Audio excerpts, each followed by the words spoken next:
Afternoon, everyone. Ashley from European Relocation Services. So, if the title didn't give it away, we're going to be discussing the joys of Spain. Granted, a lot of this is subjective and personal opinion, but I'm sure one or two or three of the ones on the list, maybe the more, will be something that you agree with. So, people often do say Spain's a great place to live. As I said in my description, I 100% agree with that. It is. I mean, I'm not just saying that. We're actually ourselves based in Spain, as you probably know. We're based in the lovely small town of Torre in the Almeria province of Andalusia, southern Spain. We're about 7 km from the sea. So what is the joys of Spain? Well, everyone will say, well, one of the biggest joys of Spain is the weather. Well, no disagreement there. I mean, big chunks, not all of Spain and Italy, but big chunks of Spain average up to 320 days of sunshine a year. Great weather, would you agree? Many parts of the Mediterranean Spanish coast, further Valencia downwards, I would say, average anywhere from 15 to 20 degrees Celsius, if not a little bit more. Daytime temperatures in winter. This is in things like this is in the months of like December and January. So, yes, it's chilly at night, but while the sun's up, you're still talking pretty warm days, even in December and January, in big chunks of the Spanish southern coast. As I say, I'm pretty sure that'd be from Valencia downwards. I know that is definitely the Almeria coast where we're based from. That also does, example, include big chunks of inland Almeria, such as the Vila de Almanzora and other parts of inland Spain. Another thing, you go, oh, but Spain gets snow. Yeah, Spain does get snow. In the Pyrenees, up near Zaragoza and all this, you also have snow in Granada, for example, the Serra Nevada. It's often said, genuinely, this is true, that you can ski in the morning in Serra Nevada mountains in Granada and be on the beach in the afternoon. Now, if that isn't great weather, I don't know what is. Warm winters, big chunks of Spain, even beautifully hot summers, 320 plus days of sunshine. So yeah, joys of Spain, good weather. That one is hard to argue against. Please feel free to argue against it if you want, but it is. Another one is people often cite is the lifestyle in Spain is different to the rest of Europe. Yes, people really think like siestas, the different pace of life. A lot of this relates back to the first point. It is hot in Spain, which we all know. I mean, parts of Spain can average up to 40 degrees Celsius in summer. You try working at 2, 3 o'clock in the afternoon outside in a job where it's 40, 45 degrees Celsius. It's not really a good idea. That's where the siesta comes from. That's also where a lot of different aspects of Spanish lifestyle come from. The Spaniards have learned over thousands of years to adjust their lifestyle around their hot summers and their mild winters and hot and warm autumns and springs. So things like eating after 8, 9 o'clock at night, a slower pace, shops shut at 2, 3 in the afternoon. This is for siesta. So a lot of the difference in Spanish lifestyle and culture does come down to the weather. But this creates for many people, a more relaxed, vibrant lifestyle, which I think a lot of expatriates or immigrants, whichever term you prefer, to Spain like. So yeah, great weather, as I said, relaxed, laid back lifestyle, friendly people. I think that, I don't know if I'm going to call that as a third point or just as a second part of the second point, but you'll often notice when you're walking on the street, people will say hola to you. You'll get greeted with buenos dias and the likes. Even if you only see this person in passing, they'll often say hi, which is what hola basically is. So yeah, friendly people, laid back, relaxed lifestyle. Yes, I can appreciate people who say, oh, it's not as relaxed in Valencia, it's not as relaxed in Madrid. No, big cities are going to be different. The lifestyle of big cities is going to be different in Madrid. So I think in Madrid, Barcelona, Valencia, and the likes. Of course, it's going to be different, but still often more laid back than it would be in a similar sized city in the UK. Right. So a thing people will say is the beaches. I mean, using Majaca, which is 7 kilometers away from us here in Torre, Majaca has 17 kilometers of beach. Then you've got the next town with, which in this case is Vera, with many kilometers of beach. So yeah, Spain's got miles and miles and miles of beautiful beach. You've got the Mediterranean, which once it's warm, the Med maintains a nice, warm, swimmable temperature for many, many, many, many months of the year. Yeah. Another thing people say is property.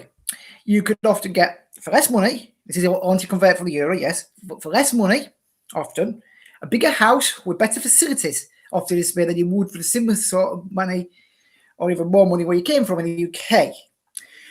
Yeah, there are many styles of houses, obviously. Villas, apartments, townhouses, etc. So many Spanish houses have them. They might all have their own, but many Spanish houses and community complexes do have a pool. And this is a pool that you can generally use probably temperature-wise, depending obviously what your personal tolerances are, from often May, depending on what parts of May you are, sometimes a bit earlier. But for a good 6, 7, 8 months of the year, you'll comfortably swim in your pool. Try that in the UK.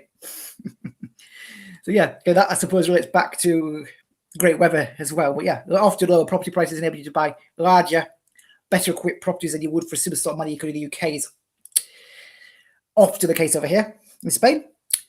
Talking of lower costs, for example, something people often say is Spain has a lower cost of living. Generally true. Yes, there is the odd thing that costs more in Spain than it would in the UK. Cars hold the value longer over here, but your weekly shopping bill will often be lower than it would be in the UK. We actually spend less in our shopping bill a week and buy more luxuries than we ever did in the UK. So we'll still buy the same sort of food, but then we'll buy luxuries, we'll buy on top of that. So yeah, and we're still paying equivalent with translated currency rates less. So yeah, lower cost of living. Another thing relating back to cost, lifestyle and weather is you can sit outside in the bars in Spain, even in the middle of December, during the daytime, in your shorts and t-shirts in big chunks of Spain, having a beer or two, a wine, a sangria, whatever, tinta de verano, whatever. So yeah, great weather even means you can be at the bar during the day outside. You're not having to be sat inside a bar if you like going to bars drinking inside. You've got the ability to be outside. Spain, I'm not quite sure what point I'm going to put this in, but it's a quick random Spanish tip. Not tip, sorry, fact. I don't know why I call it a tip. Is that Spain is, after Switzerland, the second most mountainous country in Europe. Not hard to see. It's got the Pyrenees, the Sierra Nevada, Centauri behind. You can't see because it shuts it down to allow better light, but we have the Sierra Calabria mountains behind us. We have another set to that direction towards Beda or El Pinar in a set of mountains. We have in the direction beyond Berra another set of mountains. There's another set of mountains that run along the coast up towards San Juan de los Toros. So yeah, Spain's very mountainous. It's talking of the mountains. It is warmer inland in Spain often in the summer. I mean, if you're averaging 30 to 35 in Majaca, we might hit 40 in Torre because we haven't quite got much of the sea breeze. If you go into, say, other inland towns, you might be talking at the same time 45 degrees Celsius. So yeah, Spain, as I said in the last live video I did yesterday, is one country but many countries, and its geography reflects that in some ways. Spain is split geographically and climate-wise into numerous climate and geography zones. And so that means the people who like mild winters, hot summers, great, come down to Andalusia, the Valencia Comunidad. You like warm but not hot summers. So let's say like 30, 35, 30 degree summers. Catalan. You want go on the north coast of Bilbao and Santander, you're going to have colder winters there. So yeah, climate-wise, Spain has got huge, vast differences in its climate. But that itself is a joy. I mean, another joy I would say is a joy of Spain. You might not, especially if you've got a snake phobia or a spider phobia or a bird phobia or an animal phobia, generally, especially in Andalusia. Spain is home to an awful lot of wildlife.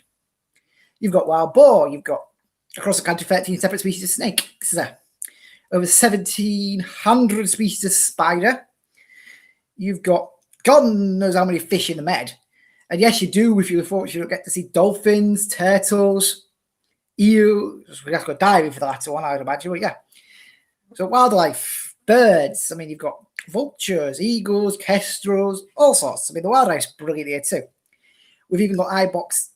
I'm not sure if a deer or antelope for that purpose, but the ibex as well, which is across the country. Yeah. So yeah, great weather, lower cost of living, generally lower cost of living, I should say. Generally lower property costs. Laid back, lifestyle friendly people. That's 5. Great history and best culture. Going to refer back into the culture. Another advantage people would say about Spain is its culture. Yes, It's often said, and I don't think this is untrue in many ways, if you went, okay, it's untrue 2020, unfortunately, but if you went anywhere to Spain, you could in theory, more or less day by day, find a festival or a parade, something going on like that. Which really bear in mind, most municipalities in Spanish towns will have numerous parades a year. For example, Torre should have a few days ago had the Torre Festival, which was a 4-day festival honouring the town's patron saint, Saint Francis of Assisi. Everywhere's got that. I mean, Oaxaca, for example, has the Moors Christian Festival. Other towns have Moors Christian Festival too. So yeah, there's always something generally going on. Garucha, which I haven't yet mentioned, but again, that's quite close to us, has the Red Prawn Festival, which is celebrating its seafood, because Garucha was a fishing port. So yeah, history, culture. I mean, we all know Spain's got some great sport. I mean, it's got Barcelona and Real Madrid football teams. They are two Europe's big boy football teams. So yeah, great sport. And the Spanish do love their football. If you like your golf, many areas of Spain have lots of golf courses. You like your hiking, you're in luck. You can hike on dry riverbed. You've got, I say dry riverbeds. Some in Spain, you often in the summer, even winter, unless it's been heavy rain, many of the riverbeds are dry. There's plenty of mountains of hiking. You like your skiing? Brilliant. Yeah, you got Sierra Nevada, you got ski resorts up in the north, in the Basque regions, up on the Pyrenees. You like your Formula One. We all know the Grand Prix is held in Spain. Barcelona Grand Prix. There's also the Great Spanish Rally. So yeah. There's all sorts. I mean, a lot of people want to say about food. Oh, there's the tapas. Yep. Spain's the home of tapas. Tapas originally, many bars still do this, in fact, was intended to be a little snack to get you drinking more between eating. So eat a snack, drink, eat, drink, drink, eat, drink. But yeah, tapas is another thing people say. Paella. A lot of regions where paella is a staple of the culture. With one of the festivals, you will probably have a giant paella pan. Yeah. Seafood, especially on the Mediterranean coast, is a big part of Spanish food. So you talk back to food and go across the living, you will notice a lot of people have said this. We have this ourselves. Have noticed ourselves. Spanish fruit and veg is often more fresher. That's what I'm looking for. It's fresher than the UK. Now, this isn't criticizing the food in the UK. So a lot of this fruit and veg that you'll find in eating in Spain that's fresher is going from the same fields that are then going off to the UK. So obviously, it's going to your table, your plate, and then to your mouth days earlier than it would in the UK. After all, a lot of the a lot of the lettuce and a lot of other fruit and veg is growing in Spain. So yeah. But yeah, I think that covers a lot of the joys of Spain. There's bound to be others I've forgotten. Now you go, oh, what about this? And I'll be like, oh yeah, of course. And I'd run on into a conversation about 10 hours long. But now, I think I'm going to conclude this video. Thank you for watching. Have a great day. Adios, mi amigos. Luego, as they say in Andalusia, or if I'm being proper, hasta luego, amigos. Bye.